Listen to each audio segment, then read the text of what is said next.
ինչ ունի։ Վարչապետ, ես ուզում եմ դուք անդրադառնաք երկաթուղու թեմային, դուք ձեր վերջին հարցազրույցում հանրային հեռուստաընկերության խոսեցիք երկաթուղու գործարկման մասին, հենց այն հատվածների, որոնց մասին արդեն բարձրաձայնել եք եւ ասացիք, որ երազ աղբորիկ այդ հատվածը փորձ է արվում այն փաստի բերումով, որ դա գտնվում է Ռուսաստանի կառավարման ներքո, փորձ է արվում դա մրցակցային առավելությունը դրա նվազեցնել այդ կարճ դիլիջուի ֆոնին եւ ասացիք, որ այդ հարցը պետք է լուծվի։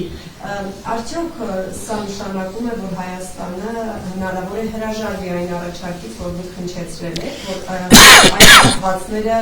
վերանորոգի Ռուսաստանը, դուք այդպիսի առաջարկ հնչեցրել եք, հնարավոր է այս առաջարկից հրաժարվեք այս փաստի բերումով, որ ընկնում է այդ մրցակցային առավելությունը, եթե ոչ, ապա խնդրեմ պարզաբանեք ինչ նկատի ունեիք լուծում ասելով, Չէ, մեկը մյուսի հետ եկեք չկապենք, որովհետև երասխի հատվածը, ախորիկ հատվածը վերականգնել այդ սենց թե նենց պետք է արվի, բայց ես ուրիշ բան եմ ասում, տրիպի շրջանակներում հիմա կան բնականաբար ուժեր, ովքեր ասում են, որ եկեք այնպես անենք, որ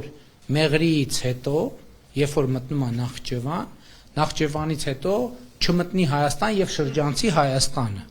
Բնականաբար մեր միջազգային գործընկերներն ասում են ոնց շրջանցի Հայաստանը, Հայաստանը մեր գործընկերն է, Հայաստանը այս ծրագրի մաս է եւ այլն, եւ այդտեղ նրանք ովքեր ուզում են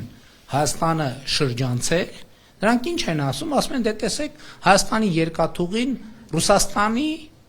կառավարման ներքո է։ Ցավոք սրտի Ռուսաստանի եւ շատ երկրների հարաբերություններ սուր են։ Եվ ես զգում եմ, մենք իհարկե ամեն ինչ անում ենք հետ համոզելու համար եւ համոզելու համար, որ այո, Ռուսաստանի կառավարման ներքո է, բայց Հայաստանի սեփականությունն է եւ Ռուսաստանը մեր տպավորությամբ եւ համոզմամբ որևէ ձևով չի ցանկանում եւ գործնականում էլ խոչընդոտ չի հարուցի մեր տարածաշրջանային նախագծերի վերաբերյալ եւ բնականաբար սրա մասին ես Ռուսաստանի Դաշնության նախագահի հետ եմ խոսել, որ եւ ես գիտեմ, որ նա աջակից է այս բոլոր ծրագրերին, բայց խնդիրն այն է, որ մի շարք երկրներում, արևմուտքում, արևելքում, հարավում, երբեմն հյուսիսներում ավելի ծանրակշիռ են դառնում այն կարծիքը, որ Նախճեվանից հետո պետք չի Հայաստանով շարունակել, որովհետև երկաթուղին գտնվում է Ռուսաստանի կառավարման ներքո։ Հիմա ես ասում եմ, որ եւ պիտի այս տեղեկատվությունը մենք թափանցիկ կիսենք նաեւ Ռուսաստանի գործընկերների հետ, որ մենք փաստորեն կարա եւ ձևավորվում է, սա բյուրեղանում է, ես զգում եմ, որ դա բյուրեղանում է, մենք չենք կարողանում, ինչքան էլ խոսում ենք, ինչքան էլ ակտիվ պարզաբանում ենք, մենք տեսնում ենք, որ սա բյուրեղանում է եւ կողմնակիցները, որ այո, ուրեմն պետք է Հայաստանը շրջանցել, նկատի ունեմ Նախճեվանից հետո մեծանում են եւ մենք հիմա սենց իրավիճակի առաջ ենք հայտնվում եւ ես կարծում եմ որ մենք այս իրավիճակը ես էլ եմ ասում մենք Ռուսաստանի դեմ որևէ բան անելու ոչ ցանկություն ունենք ոչ մտադրություն ունենք ոչ ունեցել ենք ոչ երբևէ կունենանք բայց հիմա Ռուսաստանի կողմից երկաթուղու կառավարման բերումով մենք ռազմավարական մեր դիրքերի կորուստ ենք ունենում եւ մրցակցային առավելության կորուստ ենք ունենում։ Իմ պատկերացրած լուծումն այն է, որ մի այնպիսի երկիր, որը բարեկամական հարաբերություններ ունի եւ Ռուսաստանի հետ եւ Հայաստանի հետ, ուղղակի Ռուսաստանից գնի կոնցեսիոն կառավարման իրավունք։ Չգիտեմ, հա? Դե Իրան Ես կարծում եմ, որ տենց պետքա նայել, չգիտեմ, օրինակ Ղազախստանը, օրինակ Միացյալ Արաբական Էմիրությունները, օրինակ Քաթարը, կամ որևէ այլ երկիր,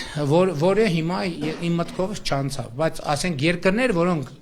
նույնքան ջերմ հարաբերություններ ունեն եւ Ռուսաստանի եւ Հայաստանի հետ։ Ես գոնե 3 երկրներ գիտեմ, որոնք շատ բարձր մակարդակի լավ հարաբերություններ ունեն եւ Ռուսաստանի եւ Հայաստանի հետ։ Բայց կներեք հետագա ես հետագա մեկն եկեք ժամանակը եւ Ադրբեջանն են այդ ընկալումը ձևավորել, դուք ասացիք կան ուժեր։ Չէ, չեմ կարող ասել, որ կան այդ թվում ներդրումային հետաքրքրություն ունեցողներ, որոնք մտածում են, որ որտե արժե փող դնել։ Հա, եկեք մի բան մոռանանք, որոնք նայում են, ասում են մենք ունենք, ենթադրենք X թվով այդ 5, 3, 4, 2, 1 միլիարդ 500 միլիոն։ Հիմա ուզում ենք մասնակցենք, ստեղ դնենք այս փողը, թե ստեղ դնենք այս փողը։ Ես գում եմ, որ փաստարկը վեր իրանք, եկեք հələ այդ կողքի ուժերի բան անենք, կշռում են եւ մտածում են, որ գուցե իրոք չարժի ստեղ դնել։ Սա մեզ համար պրոբլեմ է։ Ստեղ պրոբլեմն ուրիշ տեղ է, որ մենք նույնիսկ եթե ասենք Ռուսաստանը հիմա բերի այդ գումարը դնի, կարող է դա իրավիճակը չփոխի, որովհետեւ ընդհանուր կոնյունկտուրայի պատճառով կարող է մեկը ասեն, չէ, մենք այդ ճանապարհից չենք օգտվում, այլ օգտվում ենք, գնում ենք ուրիշ ճանապարհ ենք սարքում։ Էս է խնդիրը։ Ասենք Ընդհանուր առմամբ պայմանագրի հարցն է։ ընդհանուր առմամբ ես ասացի կառավարման իրավունքը գնելու տարբերակը կարա լինի այդ լուծում։